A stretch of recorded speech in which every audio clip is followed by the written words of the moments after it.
Welcome to Happily Ever Aftermath. The podcast where we discuss relationships in movies and our relationships with them. I'm Polina Grinbo. And I'm Diana Rojek-Sconard. Hello, Diana. Polina, turns out Kevin Costner got a bad rap with this whole American accent thing in this movie. It's so bad. That part was so bad. So painful. And he's there with like all these really good actors of like, oh, this must have been very difficult for him. Well, yes. However, when you put yourself in the same movie as Alan Rickman and Morgan Freeman, and I don't even need to keep going, you're kind of done. Michael McShane. Yeah, I mean, you're really... Yeah. You really don't have much of a chance, so you might as well just understand that you're the star of this movie. Now let everyone else around you be amazing, and they will elevate you. Oh, no, it didn't work. Mm-hmm. Damn. I think he's just really... Anyway, we'll continue, but he's just so miscast. Well, who cares? I mean, what are you going to get? Like, Carrie Elways? Oh, whoops. Yeah. Yeah. I don't know. Anyway, we'll get to that. So, what movie are we doing? Well, I would like to welcome everyone to our theme month, Hot August Nights. KNIGHTS. Thank you. Mm-hmm. That's what I do on this podcast. I spell things. Just to clarify what I just said. Alrighty. So we're kicking it off with Robin Hood, Prince of Thieves from 1991. Mm-hmm. Right. The auto description from a Google search comes up with nobleman crusader Robin of Locksley, Kevin Costner, breaks out of Jerusalem prison with the help of Moorish fellow prisoner Azim, Morgan Freeman, and travels back home to England. But upon arrival, he discovers his dead father in the ruins of his family estate, killed by the vicious Sheriff of Nottingham. Technically not correct, but, you know, this isn't about the killing below here. That was Diana commentary. Robin and Azim join forces with outlaws Little John, Nick Brimble, and Will Scarlet, Christian Slater. Pause for Polina to react to that. To save the kingdom from the sheriff's villainy. And there were a few people named here, but let's just do it right down the line on the cast. Kevin Costner, Robin of Locksley, Morgan Freeman, Mary Elizabeth Mastrantonio as Marion, Christian Slater, Alan Rickman. Diana pauses for a moment. Woo! Yeah. Geraldine McEwan, Michael McShane, as for our talk, Brian Blessed as a very, very short role as Lord Locksley, Michael Wincott, Guy of Gisborne, which I think we need to give him a particular shout out. The aforementioned Nick Brimble as Little John. I want to give a tiny shout out to Soo Drouet, who played Fanny, Little John's wife. Yes. Amazing. Walter Sparrow as Duncan, Harold Innocent as the Bishop, and naturally we could not get far without the still in 90s was able to be a surprise cameo by Sean Connery. Mm-hmm. That was a delightful cameo. Did you know that was coming? I did not. Oh, actually, I did not, and I Polina. It completely worked on me. What do you think of his English accent? It was pretty. I don't know. I'm not. I'm not English, but yeah, it seems good. Even the Scottish one? Yeah, I don't know. I don't know. By then you've given up. Like you've just given up. Oh, good times. There's only so much you can handle. Alrighty. So just for the sake of the podcast, Robin Hood, Prince of Thieves was my pick. We will get into that in a minute, but Polina, you had never seen this before. Please. Never. Enlighten me with your experiences. So I have to say that I really, really, really dreaded seeing this movie. Like, you're welcome. Thank you. Much like what's the Oscar Wilde quote, like, all the worst things that have ever happened to me never happened, or something like that. It was He's usually a little bit more, on point Oscar Wilde, but go on. Yeah. Yes, he's much better at constructing an actual sentence than I am, but essentially, yeah, maybe we'll link that in the show notes. Kidding. But it was not as horrible as I thought it was. I just really thought, like, Kevin Costner was so miscast. Like, he just does not, and he kind of got better as the film went on a little bit, but, like, he just doesn't play, like, young, playful, and roguish. Like, you kind of need that, like, I don't know. He's good at, like, brooding, like, the Kevin Costner that I have to admit, I find like, this is, I find Kevin Costner really attractive, but I'm kind of a little embarrassed. Yes. A little embarrassed to say that. I don't think it's not really not cool for a woman my age, but, what? Put a pin in that. We'll be back at that. Yeah. But anyway, it doesn't matter. It does not. Yeah. It gives me no cool cred to say that.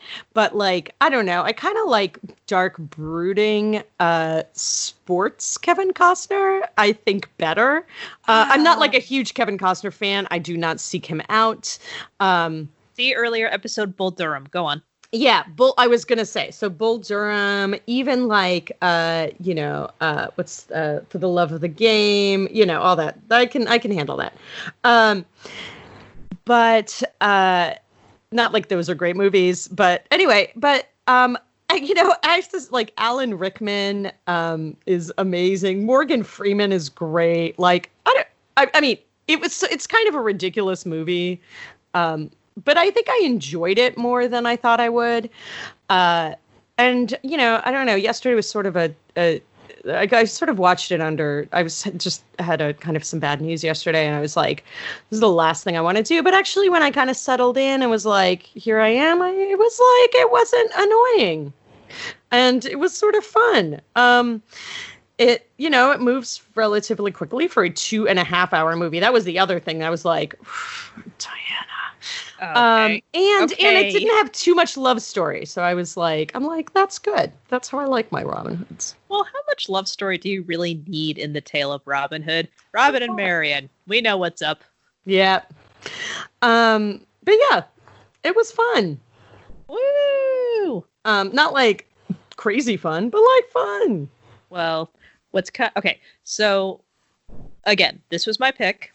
Mm-hmm. I had to write down some of the memories that came flooding back to me after I watched. Super curious. Yeah, I'm super curious. Like, when did you first see it? Why did you pick it?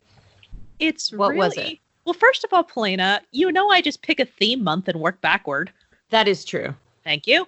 But to answer your question, I'm not entirely sure the first time I truly watched this, but I was able to piece it back to when I remembered that my mother and father, mainly my mother, because my father did not watch things, but he probably bought it for her because he loves her. My parents had a VH copy of this. Wait. She didn't watch things, but he bought it to show his love? No. My dad didn't really watch things. Oh, but your mother did. I got it. Sorry. Yeah. Sorry. No, totally cool. So there was a VH copy and I would be willing to wager there is still a VH copy in my parents' possession. Oh, be it in the storage shed in their home, or possibly, like, buried behind the TV right now. I don't know for sure. I'm buried back there. Nobody's gone back there in decades. Oh no! It's purposefully left there. Just sort of. Yeah.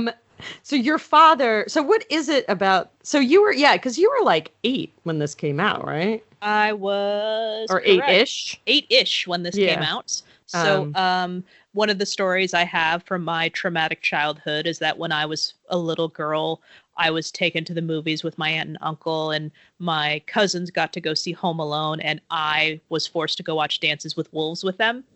Oh, I'm so sorry. I always say, like, I was 5, but then I actually have to see when Dances with Wolves and Home Alone actually came out, because I have to make sure the math actually checks on that. I'm not sure. The point is, Kevin Costner is, like, embedded into my psyche. But in a good...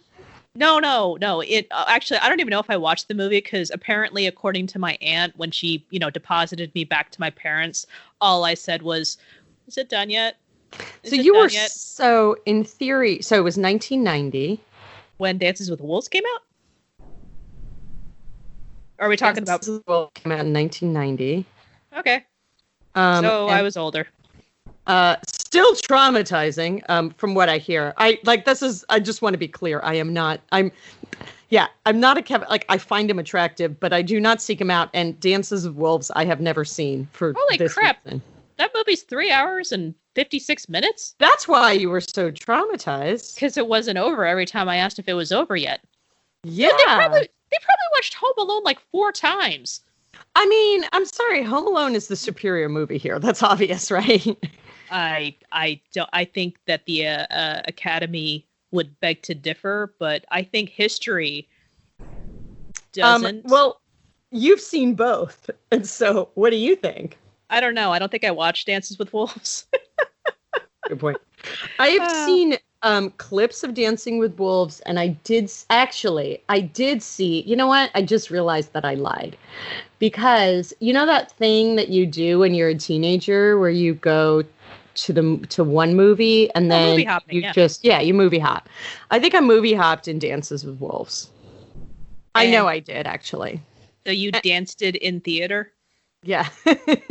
I more like crouched. And, oh my God, Polina, you're setting me up so hard. Save it for the end of the episode. And I probably just snuck into the back.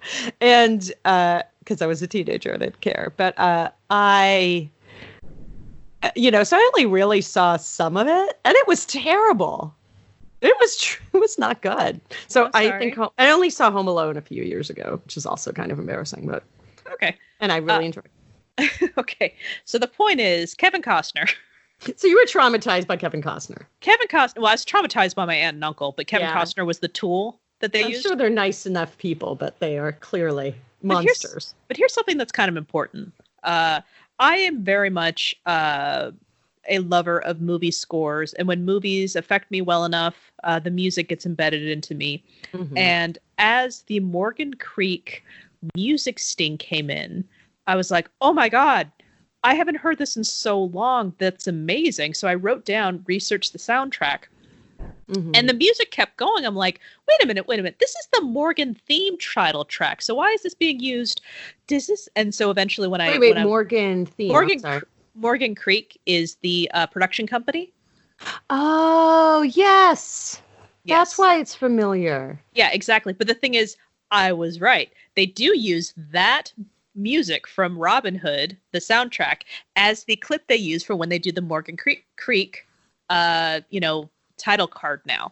So in all the other Morgan Creek movies that I had watched, there was that music, and I'm just like, wait a minute, what movie am I actually watching right now? And the answer is Robin Hood, and I'm just like, well, it's still going. All right. So I was very pleased to be... just that leitmotif is just played over and over again? Oh my goodness, yeah. Sense. I mean, if I'm really in a mood right now, I will make that my ringtone.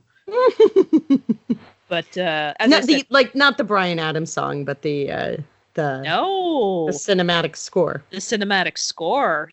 The Bryan Adams theme song. That's I would rather put Bryan Adams Summer of '69 on my phone as my ringtone than this. Yeah. In fact, when I finished the movie and Bryan Adams' Academy Award nominated song came up, it was apparently blasting through the wall, and Bryan had messaged me. So did you stop watching the movie and decide to start listening to crappy 90s rock? I know, it's really, really odd. I have a sneaking suspicion that this was the prom theme of my senior high school. Oh, I'm sorry. Wait. Which part of it? You know it's true? ...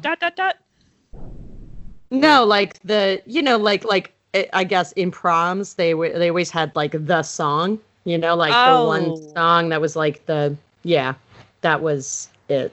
I think. Anyway, I went to junior and senior prom, so I think I just missed the Titanic. Oh, My Heart Will Go On. Very lucky. I mean, I don't think I went senior or junior. I can't remember. I only went once. I think junior. That was enough. Yep. But again, like you, Polina, as much as I made this my pick, I also thought about how much am I going to cringe rewatching this. Yeah.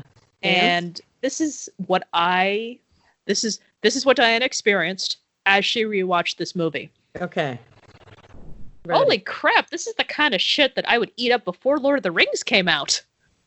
And it's very true. Like, each battle that you're experiencing it is like one of the battles in Lord of the Rings. I'm just like, holy crap, you know? So there's like this really cool action sequence. And then when there's the huge attack on the, what is it? The home in the woods that they've all put together. Yeah, I'm like, that's the Battle of Helm's Deep right there.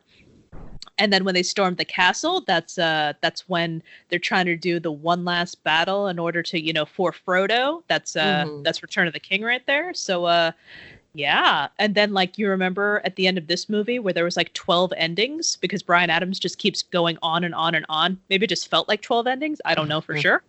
Yeah.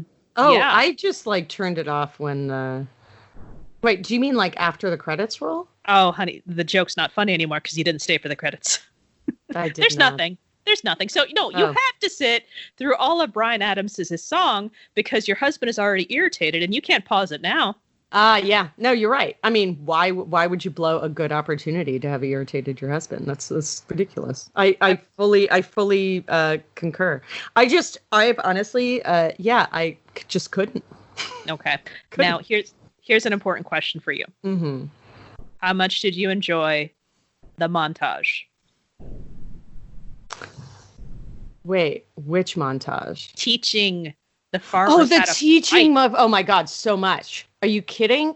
I love a procedural montage. Yes. I mean, it had everything. It really did. It really had everything. That montage was so worth it.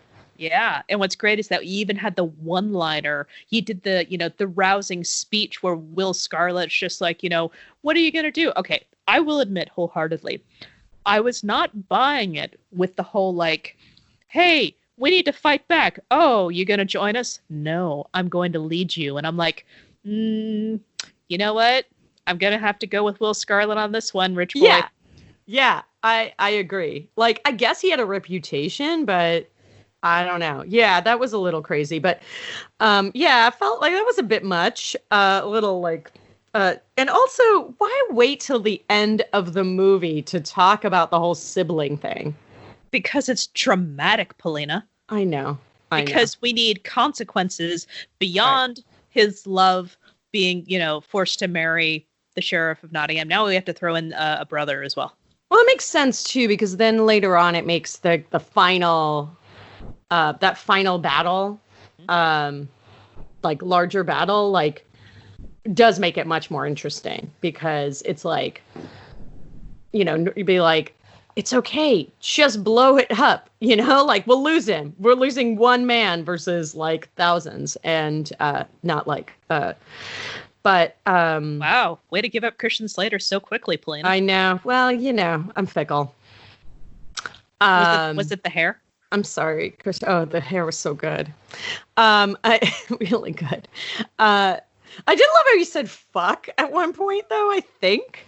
Yep. And I was like, why did they put that in the script? It's not historically accurate, but still. Also, I'm like, why give it to Christian Slater? Like, you spend the whole time going, like, it definitely, you know, I'm always against people sort of, you know, an actor is the first role you see them in or the role that you see them over and over again.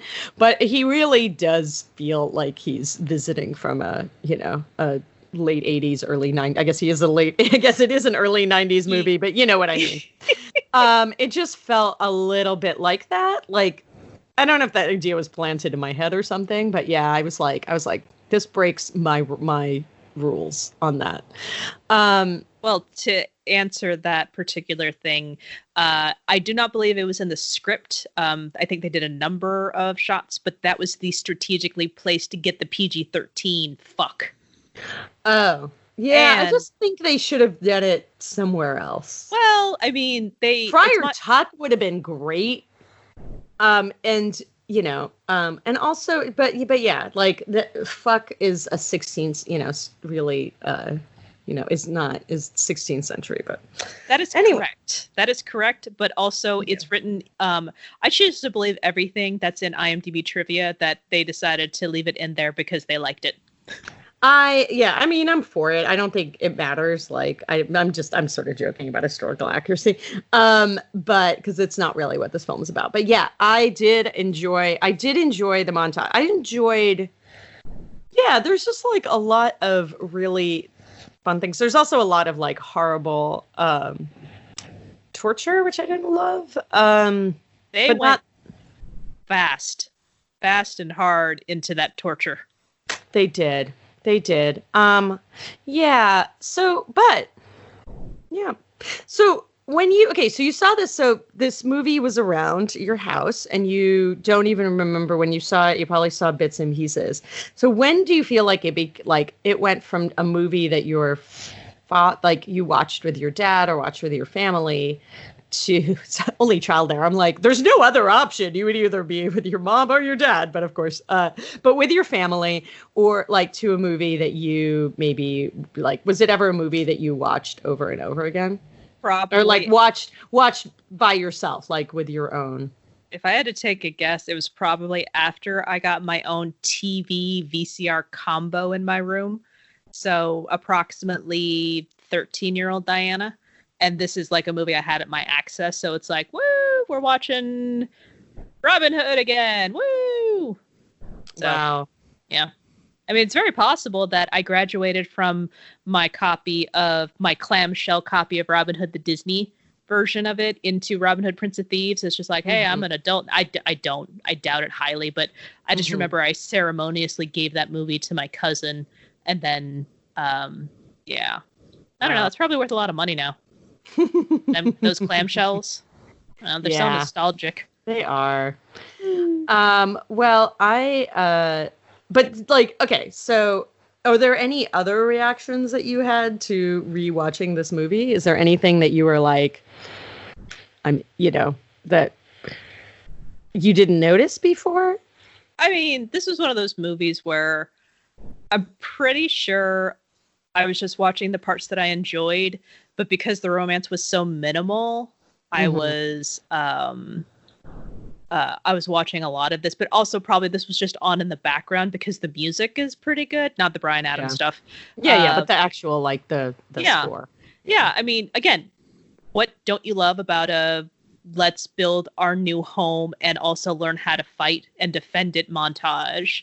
That was awesome. Yeah. Freaking cool. I love a good like world. Yeah, I love a whole like civilization building, learning how to, fight montage. That was good. You have all of the stealing and, getting better at stealing montages as Robin is gaining his reputation as an outlaw, while he's also like helping everyone, redistributing food, and then finding out that, okay, I'm sorry. I can't talk about my experience with this movie without talking about how freaking amazing Alan Rickman is in this performance. He is so much fun to watch. I think the thing is, it's such a ridiculous kind of, it's sort of like, it's kind of, he really commits to the over the topness of it. The word you're looking for is ham, Polina. This movie is not kosher. He is like, you're right. It's like, and he just pulls it off. Like, it just doesn't seem, it's perfectly appropriate. Like, it's so much fun. And when you see him with the soothsayer, who's more, I'm not going to say this right. Mortiana, who's played by Geraldine McEwan, the great actress. She, it's also like so over the top and so much fun to watch. Like, it's just ludicrous. And yeah, like, honestly, I would want the Alan Rickman cut of this. Like, I just spent most of it going, when is Alan Rickman coming back? Okay. It's fascinating that you mentioned that. Again, I believe IMDb trivia is fact. But two things. when I pitched this to you, I told you that I'm crossing my fingers that this is not the extended cut that I didn't enjoy watching. And sure enough, this was the theatrical version, the VHS version that I was familiar with. Okay. When it came out on DVD, they put in 12 more minutes. And all 12 minutes of those are more Alan Rickman scenes. What? Yeah, I was wondering how you would feel about that. So I don't know which one I saw. So I saw it on Hulu. You saw that's where I saw it too. So you saw the theatrical version of it. Okay. So okay. That makes me sad. Well, there's two schools of thought on that. So the things that they cut were really, really, really dark. Now, let me make note. It's more backstory and there's more information going on to help you understand a little bit more about Alan Rickman's backstory. But it's actually interesting that I did not want to see that cut because I remember when I bought it, when I purchased it to go from VHS to DVD, oh my God, 12 more minutes. This is going to be amazing. And I turned it on. I'm just like, this feels wrong. It just does not feel good. It's like, I know how this movie should feel. And now we have to pause for these couple of minutes while this scene is taking place. And now we're back to what I'm familiar with. So I see. And also, it is a unnecessarily long movie. It is already a long movie. It's so long. So I purposefully looked up when I saw it on Hulu. I'm just like, all right, this is 2 hours, 23 minutes. Okay, so according to this article I read, this is what the extended cut should be, and this is how long it should be. Oh, good, this is 12 minutes short of that. Hooray! Wait, hold on. What's up? I was just thinking that I thought maybe, well, you know what? I don't know why I'm questioning. Because I was like, I think I remember it being 2 hours and 34 minutes. Well, it may have just felt that way because you fell asleep and paused it. How did you know? I totally did fall asleep during this movie and had to finish watching. I mean, I kind of knew I wouldn't make it, just because I started it much later because I was procrastinating. But holy crap. Yeah, well, but I literally fell asleep. Now I realize in the middle of one of the battle scenes. It's just so me. This is why. But it's fine actually. It was very cozy. But what's so amazing is that you have this man who was not only ordering the death of people because he was trying to seize their land and seize power, he also kidnapped children in order to basically say like, hey, either marry me or I'm going to execute these children. Guess what? For a wedding present, I'm going to execute these other people anyways. He's not. The Sheriff of Nottingham does not have a lot of redeeming qualities. And there is something I have to admit satisfying about... it was something satisfying in this time to like have watch this sort of a populist revolt. But of course, a populist revolt sort of depends on which side you're on. But yeah, these rulers are not serving us. Let's, so anyway, that was a bit, some wish fulfillment. But we should just do that. You can do that in the voting booth. So Shit register just got real, now. Polina. So yeah, sure. But Alan Rickman is the most fun person. It's the most fun. Friar Tuck is also very fun. I was about to say, do you really want to finish that sentence? Because Alan Rickman is amazing. Friar Tuck definitely has his moments. Morgan Freeman, I'm just like, just give the man his own movie already. Right. Let's go on his adventures. Give him a prequel. Also, I have to say, I think I've talked about this before. Like, I'm just not a really big, action adventure or superhero movie person. And so doing this podcast, and even by extension appearing on other podcasts, I've really found, the pleasure in it, and which I really appreciate. And there's certain actors who can do, and we were talking about this with The Mummy, that can kind of do this thing of, really they could just their role is simply to like be a part of the fight scenes, you know? And yet they add this like this incredible depth and pathos. And you know, we're talking about this in the context of The Mummy. And I actually thought that the Nick is it Yahya? And you know, his love of his, you know, family and you know, and Fanny, I'm sorry, his wife, okay.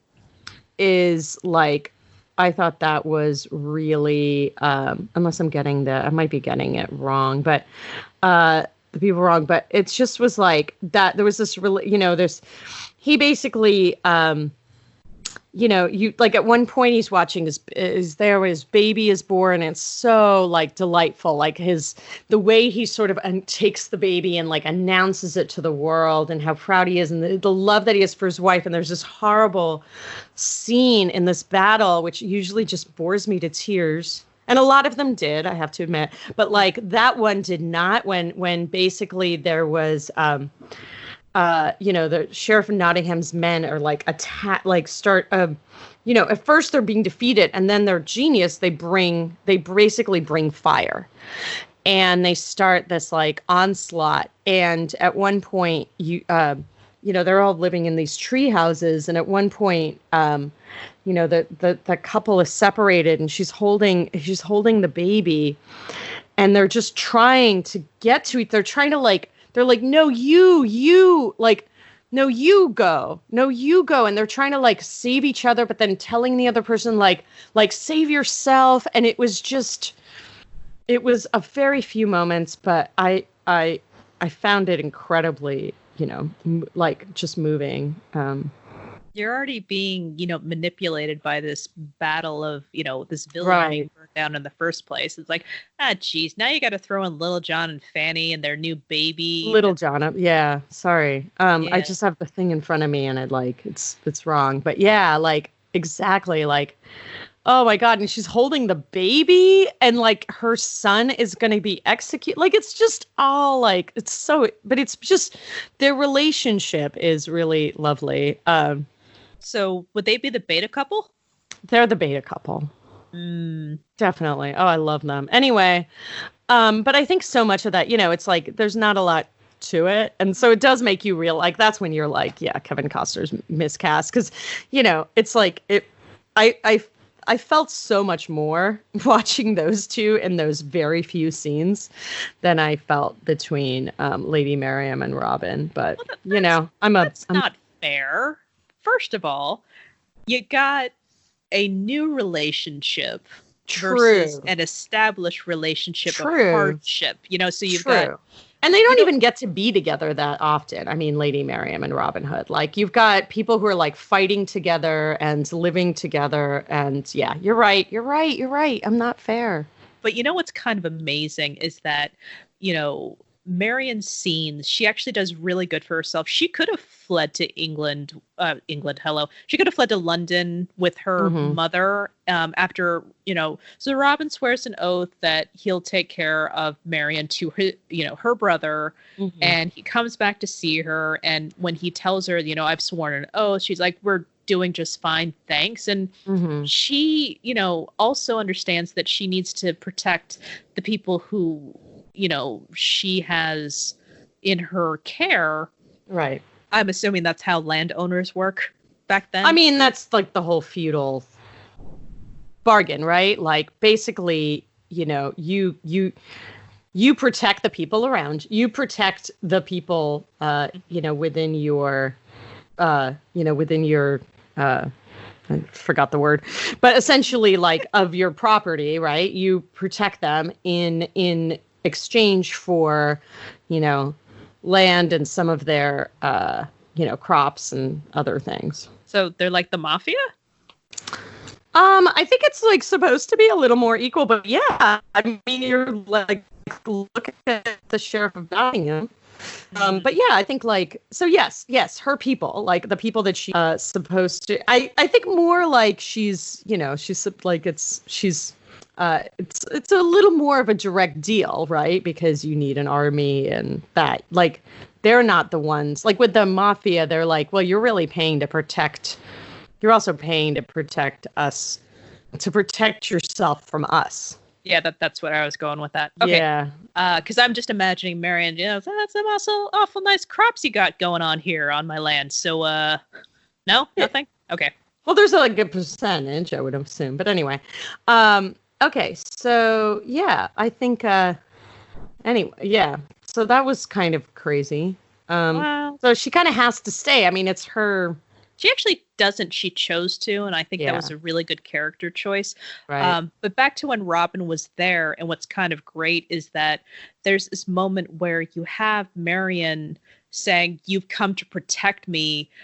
All I remember is this boy who would pull on my hair when I was a child." Mm-hmm. And I'm just like, wow. So like in that one sentence, she was able to just really encapsulate this spoiled rich boy that used to do this, and he's changed. Right. And I believe his next line is just like, war has changed me, Marion. And I'm just like, no, let her keep doing this. She's really like, she is showing, not telling. So, you know, let's let her keep going. But what's great is that, you know, people are, you know, the guy of Gisborne is coming to storm the area because they have discovered that they're there. And he's like, I need to protect her. She's like, we'll be fine. She starts screaming, you know, stop them. They're stealing my horses. I'm like, see, she knows what she's doing. So nice try again, Robin Hood, which I know this is being used to build up character and all this other stuff. So yeah. It's really interesting. And again, one of the things I think I enjoy about this, like, and why I watched this and kind of grabbed onto the characters, is because it wasn't trying to shove a love story. This is an action movie. I mean, come on, you have Kevin Costner with a flaming bow and arrow behind a wall of fire behind him. So yeah, that's a great moment. That was fun. Yeah, absolutely. That's the poster of it. So I'm pretty sure that they're not trying to sell the. Well, I think it depends on which cover of the DVD you're getting. Yeah, I definitely remember. I was like, oh, wait, what about this is deja vu? Oh, yeah, because I saw this like in the, you know, this was part of the trailer, I think. Yeah. As I remember. Was it the part where they were rushing up to each other? I just remember the flame. I would never remember that. I would remember just the flame, you know, him like, you know, with the flaming arrow and, you know, the dead-on shot and then the fire in the background. I think they do a really good job. It's also why this movie is almost 2.5 hours long. So they could have done better. But overall, like, I enjoyed rewatching it. Oh, good. Was it just like the, like, what was it that was enjoyable? Again, what this is like just fun. Well, again, it's like the action sequences, the performances that weren't Kevin Costner, although he was okay. Like I said, he gets way too much crap for this movie, but I don't think that it's such a big deal. Like, it's one of those things, like, in hindsight, this movie made a crap ton of money, so I don't think he's very upset about it. Probably not. I think it's very well deserved, whatever crap he gets for this movie. That's my opinion.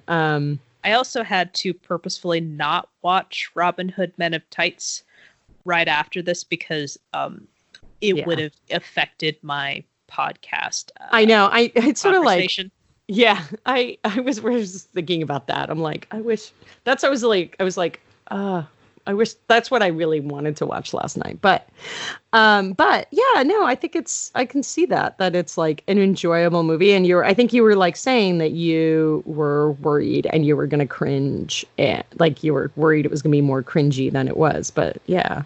And then Alan Rickman and Morgan Freeman saved me from the cringe. Yes. Oh yeah. Morgan Freeman is super fun, is also really fun in this movie. Yep. Okay. So I kind of have to ask you something. What's up? So I've already asked the VHS question, but when do you think they fell in love? What's awesome is that I have it right here in my notes. I knew you would. You know it right here. So what's really great is there is this scene where Marion and her, I guess her maiden were with her, her companion. Mm-hmm.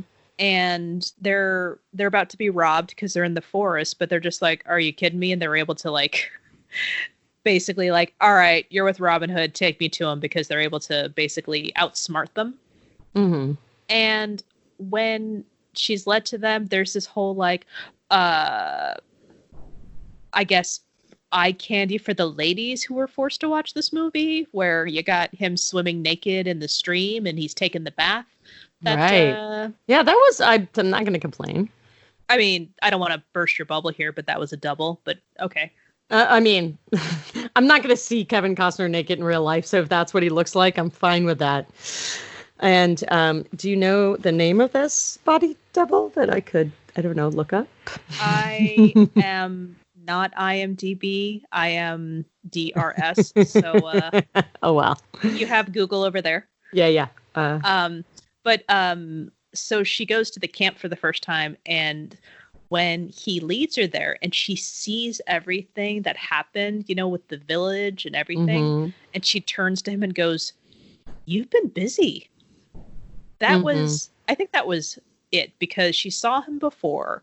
She heard the rumors. She heard these two guys who were just like, you know, we're with Robin Hood. And she's like, well, take me to him, you know, thinking it was just this whole thing. But then seeing what he had actually created, not just this whole, like, let's put together this thing and then let's like gather all this money and doing all this other stuff. Because there's a next scene that happens where you see an entire, hut full of gold and just trinkets and all of these things that are worth a lot of money. Yeah, treasure. And she looks at him and he's just like, you know, this is being used to pay off Richard's enemies, so he doesn't have, you know, anything to rule when he comes home. And she looks at it and he's like, what, you thought I was keeping it for myself? And so it's just all coming together. But I think it's in the very beginnings of just like, oh, holy crap, he was not joking when he said he changed. So I think that's when she said, you've been busy. It's just the beginnings of the walls tumbling to seeing that he is this person who's not someone that she has this no longer disdain for because he was a bully when she was a kid, but instead just somebody who's actually trying to make good, not on just the promise to, I will protect her, but now he's protecting people. I think it's kind of amazing. And so I imagine ultimately you're going to ask me for him because it's a different moment for both of them. But what I think is great is that as part of the same scene when, not the same scene, but the same part of the movie where they're in the village together and he's trying to, so it's Wolf, the little boy who is doing archery, and he's trying to say like, you know, great job, you got a bullseye, but can you do it while you're distracted? And so of course she has to challenge him. Can you? And so Robin Hood is doing the shot and everyone's just being like, and being really distracting.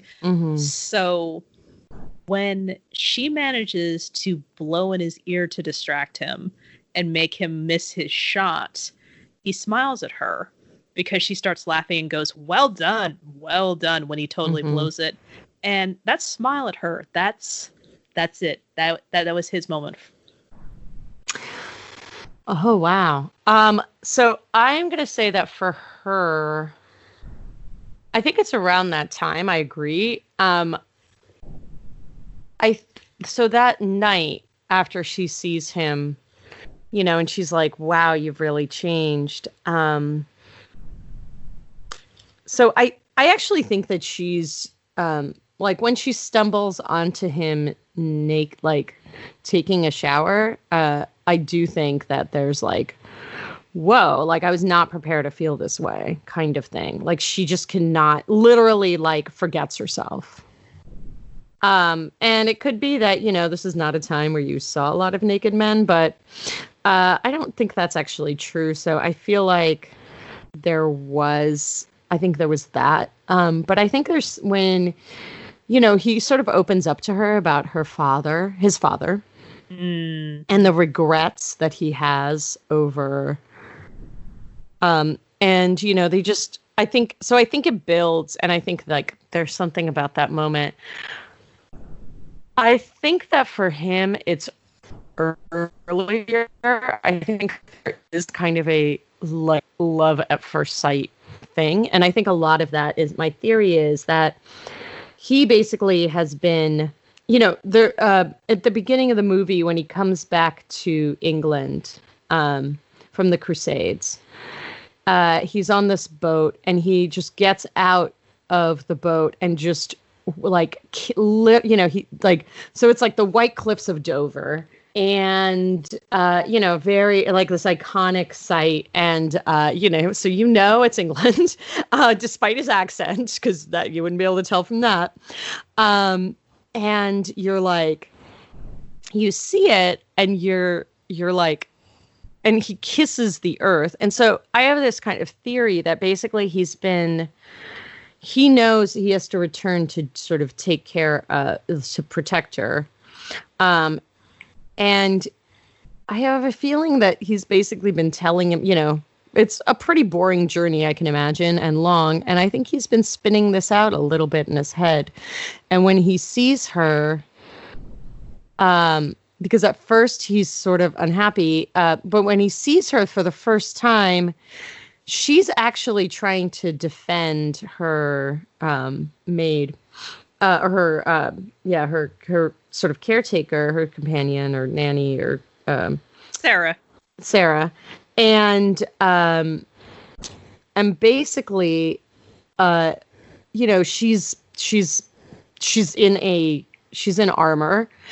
And he sees, so it's like that shock of like, actually, when she like, when they fight and then she sees, it opens up and he sees her. And I think that there is just, that's just such a crazy thing to see and such an intense moment that I think that's when he sort of falls for her.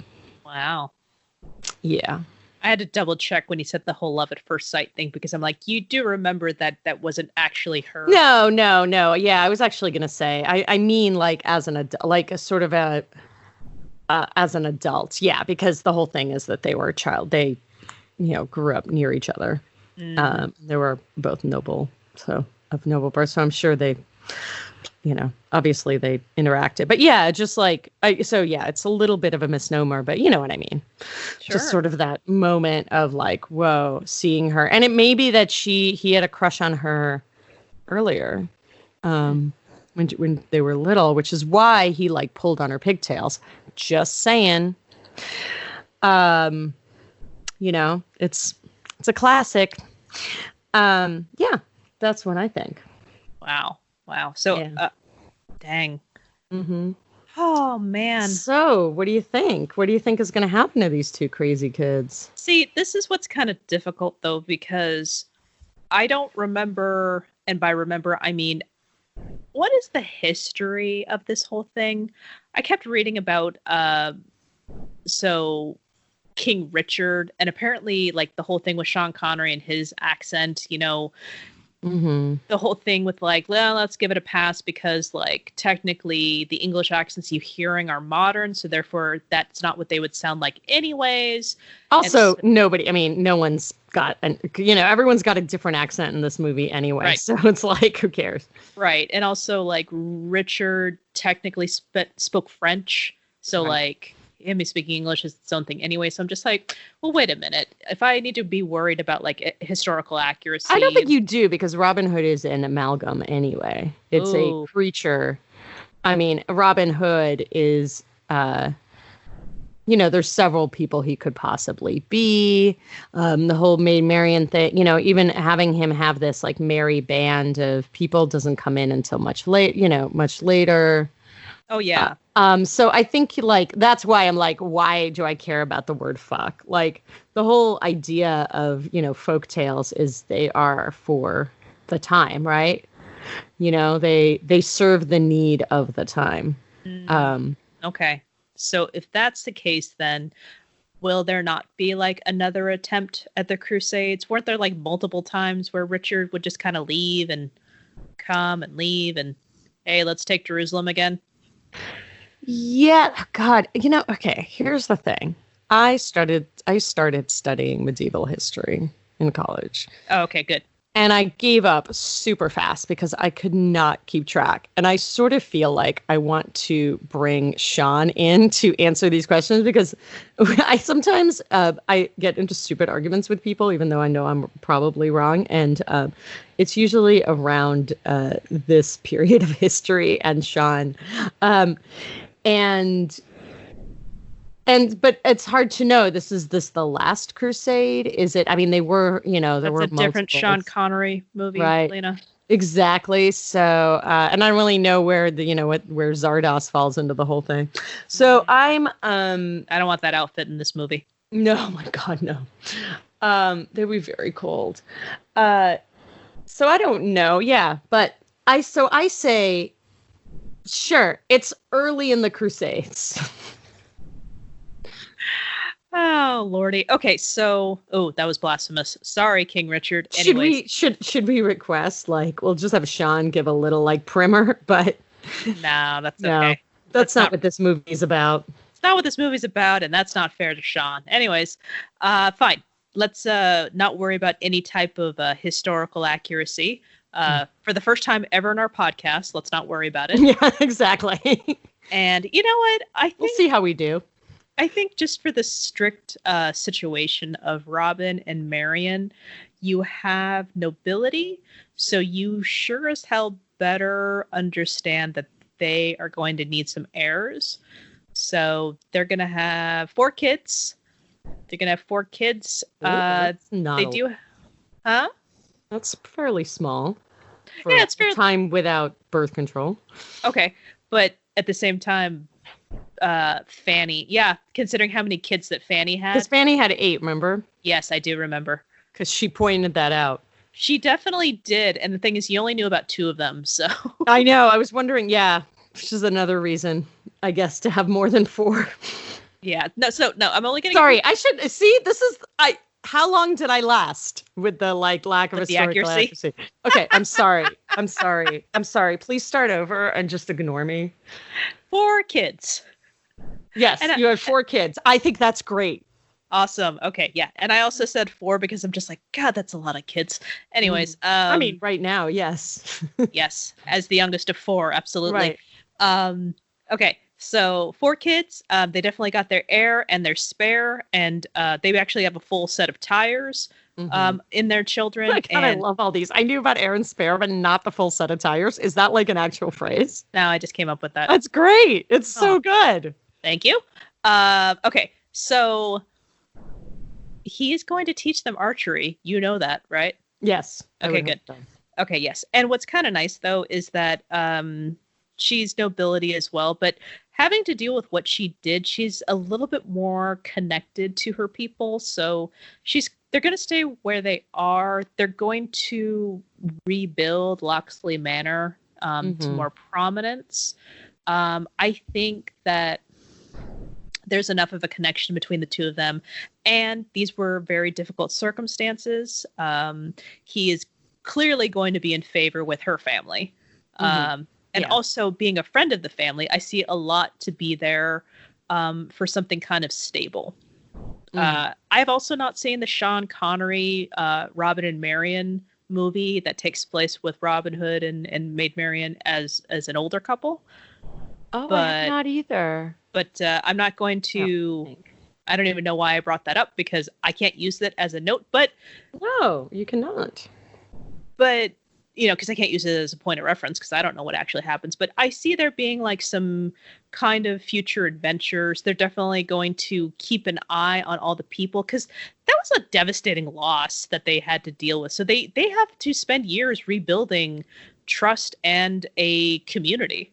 So I think that's where their focus is going to be. Oh my God, I totally remember this movie. I saw when I was a little kid. Anyway, yeah, I think so. I think that's much great. Much like how this movie didn't really focus on the details of them. I also am not going to focus on the details of them. They get married, they have some kids, they rebuild their community, they have their friendships. It's going to go well. Ta-da. I think that at this point, he was talking about how nobility is kind of what you do, and not how you're born. I don't really think he is going to recapture Locksley Manor, but I do think he is going to serve as ruler over her over, while Richard I goes off. But anyway, I think so, but I'm kind of unclear. I haven't thought that one through. Essentially, I think that he will, basically they are trying to, I think that they are going to try to form a kind of I think that the thing that will bind them and keep them together is this sort of model of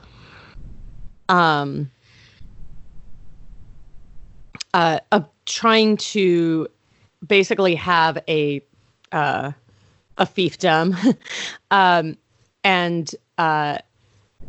be more, but just be much more fair, and transparent, and participatory, in really trying to give his the vassals is the word, but essentially his kingdom,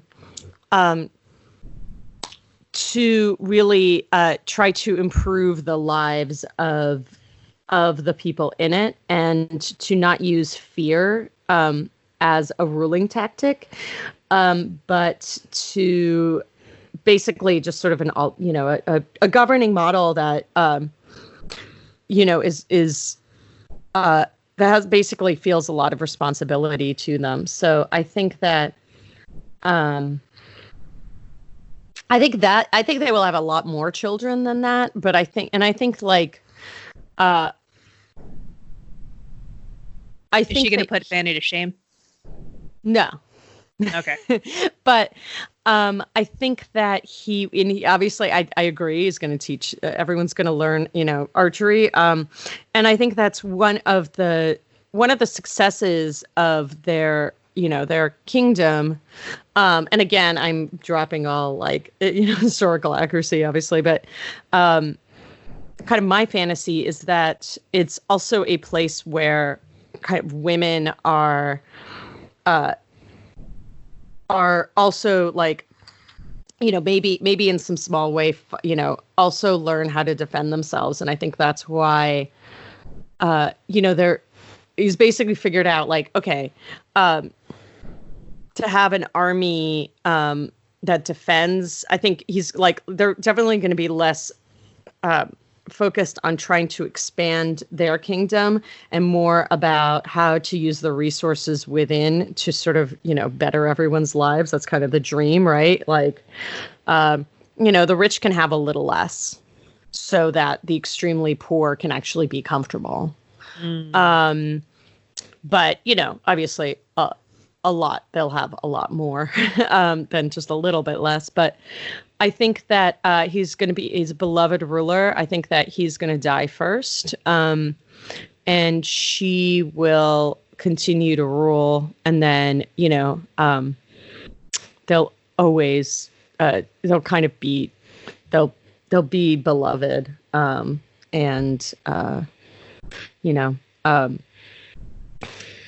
As sort of a model, and they'll command a lot of loyalty for that. So I think it's going to be an interesting, this is kind of I think their lives are going to get more interesting while they sort of work out this model of governance. Wow. Yeah.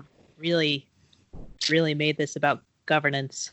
Well, I mean, that is a big part of what this movie is kind of about, is people who are people are suffering, right? Taking food out of people's mouths so that you can live extravagantly. right? That's like the driving force of this movie, you know, and how disgusting that is. Oh, I'm wondering if I should point you to those deleted scenes. Turns out the Sheriff of Nottingham worshipped the devil. That was one of the scenes they cut out. Well, that seemed like pretty clear. Yeah. So I mean, that seemed pretty clear with the whole like soothsayer, like, and his whole sort of scenario. That does not surprise me, but yeah, no, I'd probably be into seeing them, or maybe not. I don't know. I'm not. I think I'm done. Oh, good. If you're done, then it should also be pointed out that that's actually his mother.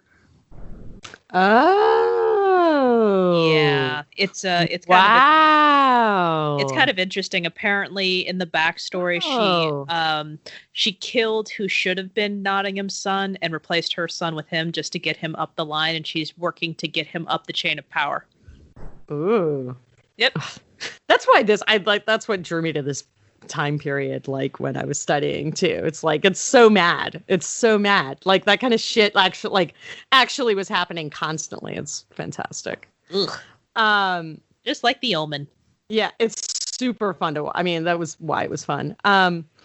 And to study, but I couldn't keep all the like Richards and Henrys and like the War of the Roses still, like, I swear I spent so many like so much time trying to figure all that stuff out. That happens later.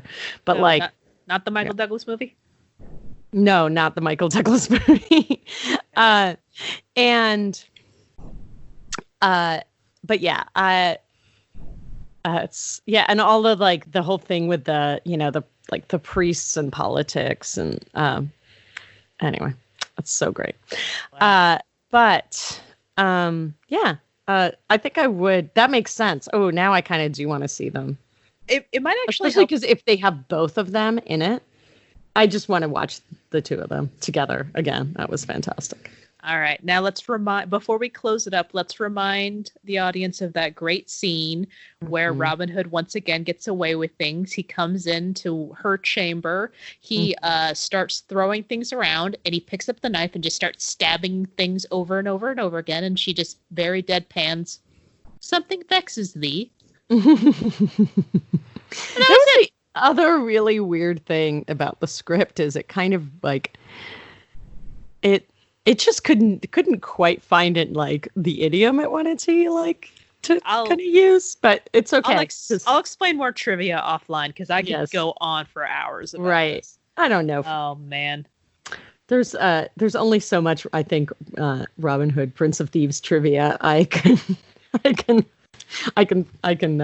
get sucked into, but thank you for this movie not being as horrific as I thought it would be, I guess. It was enjoyable. Like I said earlier at the beginning of this episode, you're welcome. Alrighty. So we want to know what you think about Robin Hood, Prince of Thieves. Tell us how amazing Alan Rickman is. You can get us on Twitter. Tell us all about it at HEAMCast. HEAMCAST. Yeah, we're on Instagram at the same HEAMCast. Facebook at Happily Ever Aftermath. You know, if you like us, one of the greatest things you can do is tell your friends and spread the word. Spread the word, or leave us a review if you're feeling it. Aw, that would just be a wonderful way for us to hear from you. All right. Next time.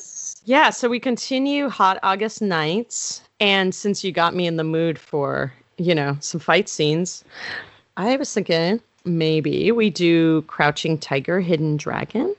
Ooh, 2001. 2001. I think that'll be fun. Alrighty. I'm looking forward to it. Me too. Alrighty. Well, enjoy yourself. Thanks, everyone. Bye. Bye.